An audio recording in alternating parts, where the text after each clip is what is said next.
welcome one and all. Make sure you subscribe if you're new. All right, so, I was texting with a friend of mine yesterday about something I'm getting together with, and they're up north, because I'm in Florida. And they were talking to me about choking on this Canadian smoke. And the president put up a very lengthy post on Truth Social. And, this is becoming an annual event where Canada attacks the United States with this deadly smoke. My wife has a heart and lung disease. It's a pretty serious one. And if we were in one of these northern states with all of this Canadian smoke that's coming here because of their liberal crap, we'd have to leave. My wife wouldn't be able to breathe up there. We'd have to leave, and we would have to come to somewhere south like we live now in Florida. And I could only imagine how difficult it is for people. And inhaling this Canadian smoke every year due to the Canadian, is it Canadian incompetence or is it by design? Does the Canadian Liberal government and the Liberal Canadians, all those idiots that were yelling, Canada's not for sale. Yeah, okay.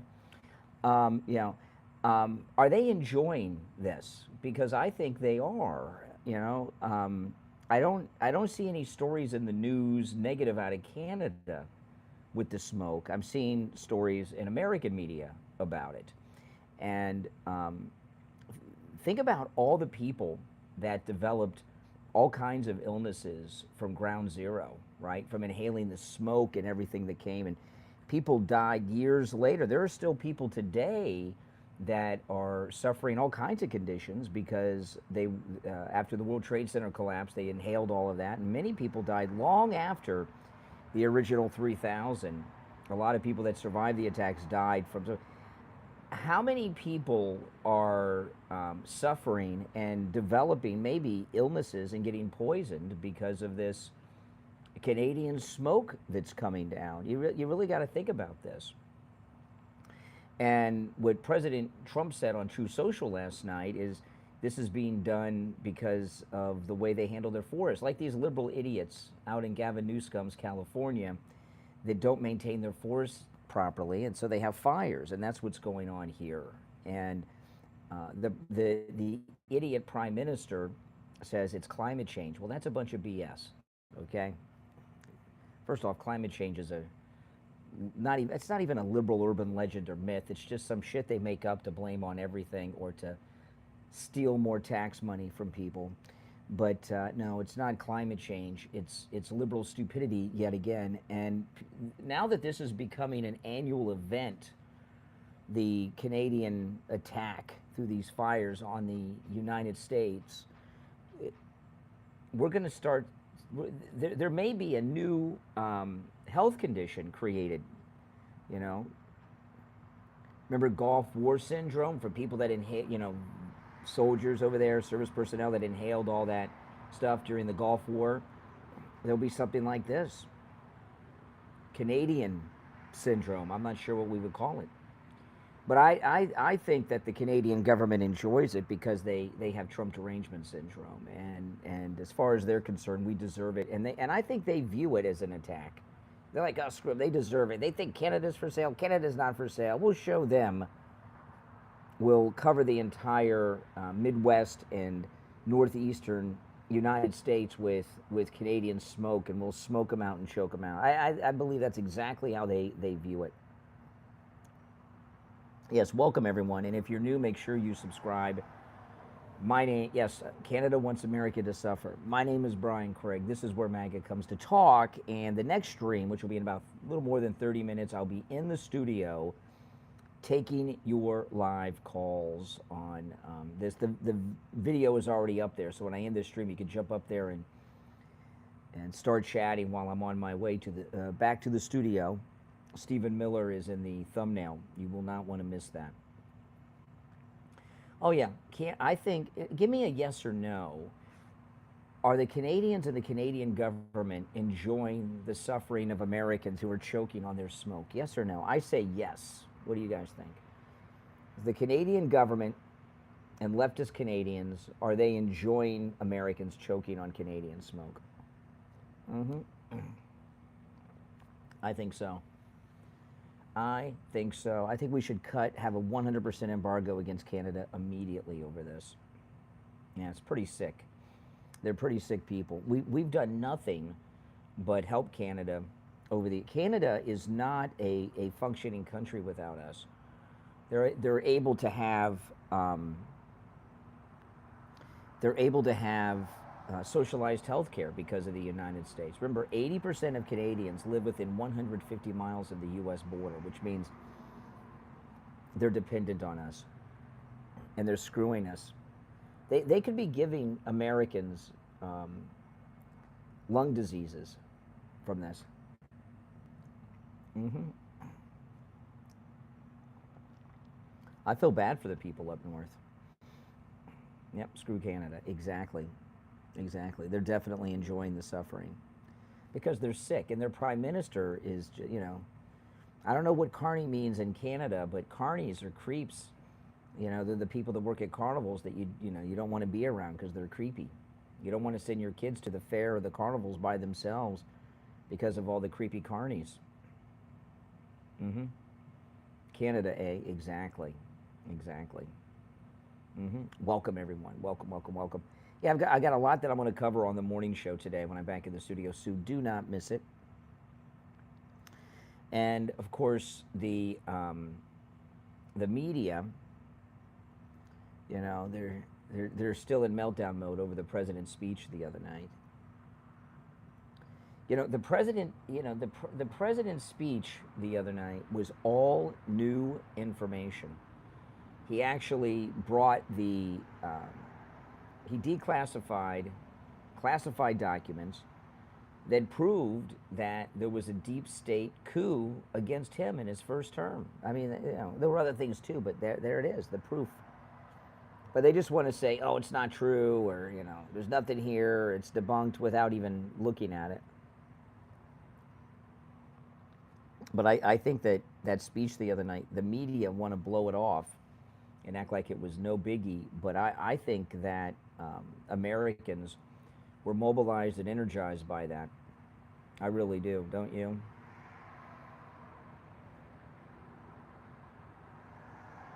See, the purpose of that speech wasn't to try to convince the media or liberal jerks about anything. It was to put pressure on Thune to pass the Save America Act. Right? It's like I said, I'm not upset with the Democrats over the Save America Act. The Democrats are the Democrats. I'm pissed off at Thune. Mm-hmm. Exactly. Russiagate, all that made up crap. They just made that up. Complete fiction.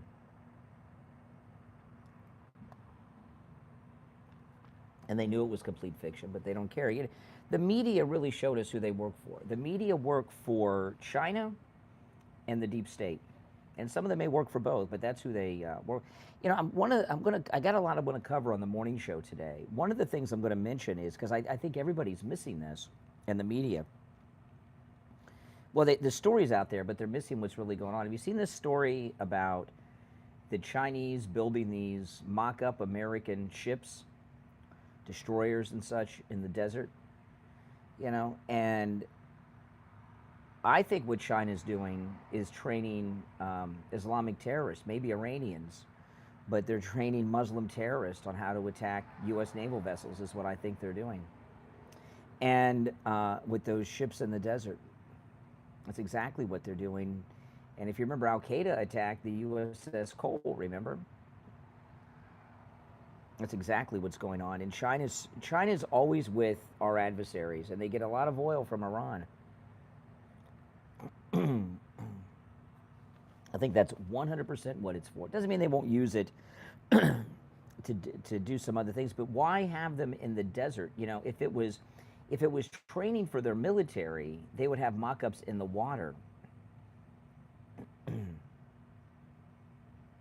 Why have them out in the desert? That makes no sense.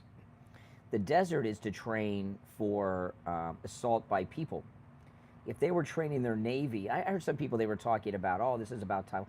If they were training for naval operations with, if there was some conflict with the United States defending Taiwan, they'd have mock-ups in the water, in the ocean, not in the desert. The desert is to train for boarding parties. Why else would they do? Is there another reason you could think of?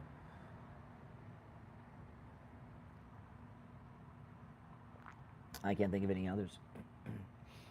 But that's what I think is the most likely. You can't trust the Chinese. They want us dead. They're like Iran. They want us dead. And they'll never stop. They'll never stop until they accomplish their goal. It's it's a tough world we're in right now. It really is. The Cold War. I believe the Cold War with the Soviet Union was propaganda BS. I've thought that my whole adult life. Russia was never a threat, but these threats we're dealing with now are real, right? The Muslim colonization and attempted takeover of the United States. I did a members only live stream yesterday where I showed the signs at a Home Depot in Michigan that are bilingual. They're in English and Arabic. So there's the threats that are being talked about against the United States now are real because we're experiencing them, right? The Muslim colonization of the United States, the war by China on us. They bought off so many of our politicians and the media. One of the reasons they control the media is the media are owned by these big conglomerates now that have, movie studios and television studio productions, and they want to be open in the Chinese market. That's one of the ways they're vulnerable.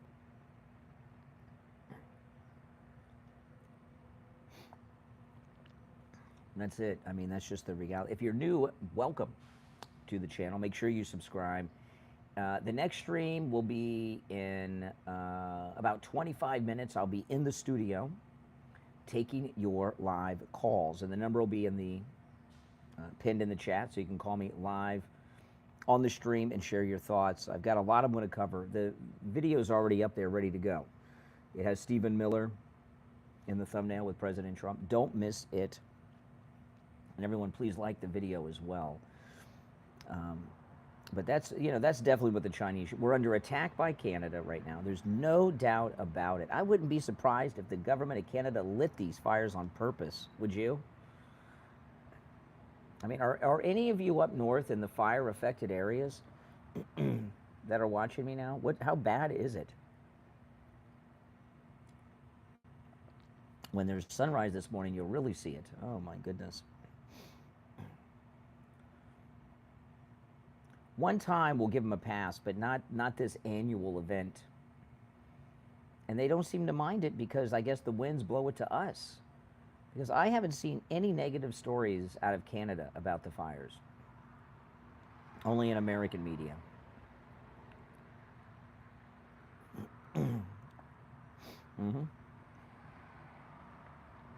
Well, they don't have free speech up there, so their media is not as free as ours. But still, I haven't seen anything negative out of Canada. Nothing. Welcome, everyone. Welcome. Oh, the caffeine is kicking in. Thankfully, I need it. Definitely need it. But things are going well. Things are going well. Iran is, it's a MAGA nation. Iran. The biggest problem Trump's going to have with Iran is finding new things to bomb and blow up. We've blown up pretty much everything. I think we should blow up all of their oil wells. Their whole Karg Island should be obliterated. Every oil well in the country should be obliterated. Whatever plants or factories that they have that are related to the oil industry should be obliterated. And we should also go after their waterworks and electrical plants, everything, and just take them back to the Stone Ages. Take them out of the equation of being players in the world, destroy their entire oil industry so they have no oil ever, and it would be impossible for them to even get it started again. Right? Would you guys agree with doing that? Bombing every Iranian oil well and oil facility and out of existence into the sand? like the nuclear plant. It should be done. They should not be a part of the oil market.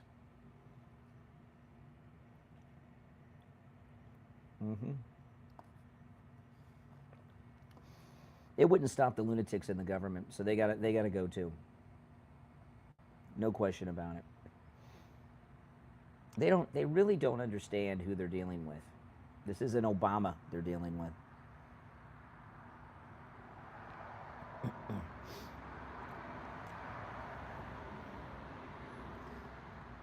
The oil markets overall would be better off with Iran incapable of drilling any oil. Nope. Why do you want terrorists involved in a marketplace like that? You have to be crazy. No, it's a brilliant idea. I'm sure the president's been briefed on that, and they probably have all kinds of plans. Well, prices go up and down. It'll go down again, it'll go up again.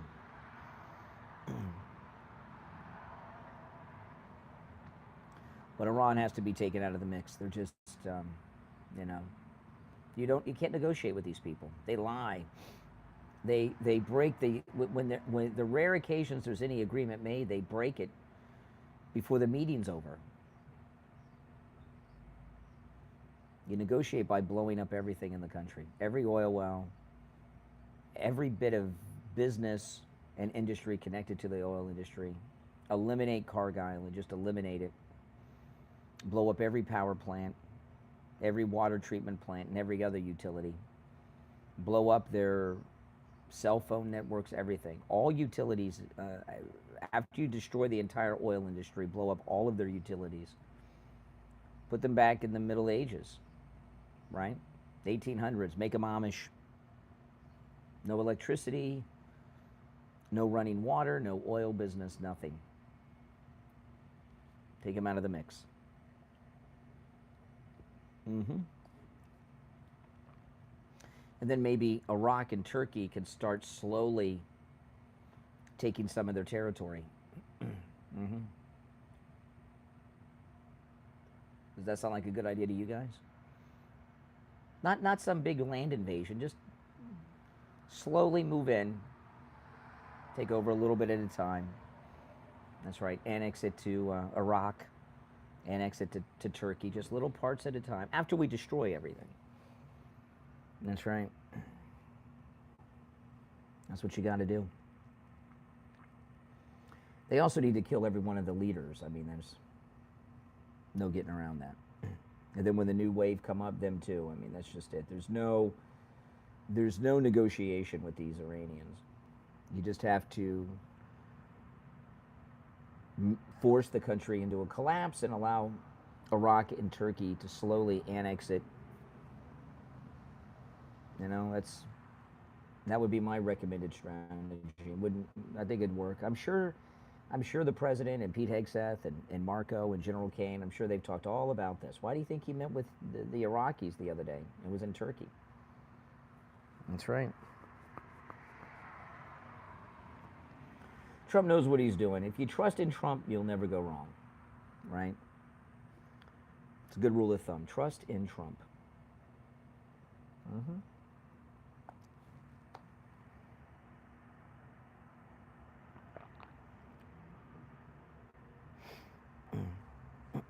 It's a very good rule of thumb. Absolutely. So the next stream is going to be in about 20 minutes. I'll be in the studio taking your calls, all right? So if you're new, make sure you subscribe and click the notification bell, and I'll have the number pinned in the live chat, and you're all welcome to call in about anything I brought up here and what I'm going to bring up on the show this morning. And Stephen Miller and President Trump are in the thumbnail. It's up there now. So when I close down this stream, you can jump over there and get into that chat room until I go live. Yep, got a lot to cover today. Quite a bit.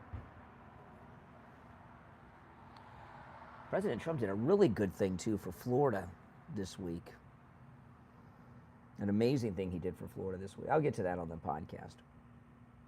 But I'll talk about this and a whole bunch more. Everything Trump does is winning. What do you care about the price of gas? You'd have to leave your house and go to work back and forth every day for it to affect you. And even if it did, how much more is it costing the average person when the gas was high? $7 to $10 a month. Most people even less. Right? There's so many people that work from home now and everything else. It's not the 70s or the 80s anymore. I love how all these loser gamers, Arkansas, welcome, are obsessed with the price of gas when they still live at home with mommy and daddy. They're 35 and all they do is game all day. They don't drive anywhere, except to if there's a GameStop still left, maybe to trade in their old games. But that's about it. Or the comic book store if they can find one. Exactly. The people that are complaining are the ones that don't use gas, and are from the same crowd that wanted to raise gas prices to force people into EVs. There's this new American EV company I've been following a little bit, and it's going to completely collapse because Slate, have you heard about the Slate truck? I'm waiting for people to actually take delivery and do some reviews of them driving. It looks kind of cool. It's a cool concept. I kind of like the concept of it.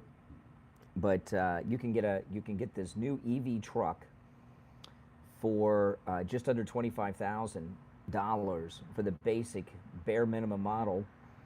But the problem with it is the whole company was designed around the fact that there would be a $7,500 tax credit, which would get the car in under $19,000. And since that's gone now, you know, it's just too much.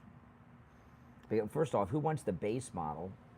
So if you want to get anything decent, it's going to be about $35,000, $33,000 to $35,000. Have any of you guys followed the Slate truck? It looks cool online. I'll tell you that. It looks cool online.